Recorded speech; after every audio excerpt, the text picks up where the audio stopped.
কি করছিস রে এখানে? এই যে রে এখানে কাশফুলের বাগানে যদি একটা ফোন থাকতো না আমি কতই নাকি করতাম। কি করতে রে, কি করতে রে? এই ছবি তুলছো। ও আমি বলেছিলাম অন্য কিছু করি না।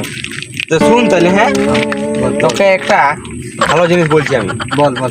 আজ শালা আমি সকালে নদীর ধারে ঘুরতে গেছিলাম, বুঝলি? হ্যাঁ তো দেখছি মিয়া ছানা গুলো যে ছবি উঠছিল কাশফুল নিয়ে, এক বগলে গুঁজে এখানে একবার, এ বগলে নে এখানে একবার, এখানে নে এখানে একবার, মানে কত রকম যে পোজ দিয়ে উঠছে ছবিগুলো। এটি এটি এ, মানে কি যে বলবো, মানে আর ওগুলো বলার না। এই কাশফুল উঠলে মনে হয় মিয়া ছানা গুলাই উঠে যায়।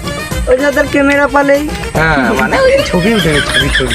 ঠিক আছে রে বন্ধু, যা, ঘুরে আসি।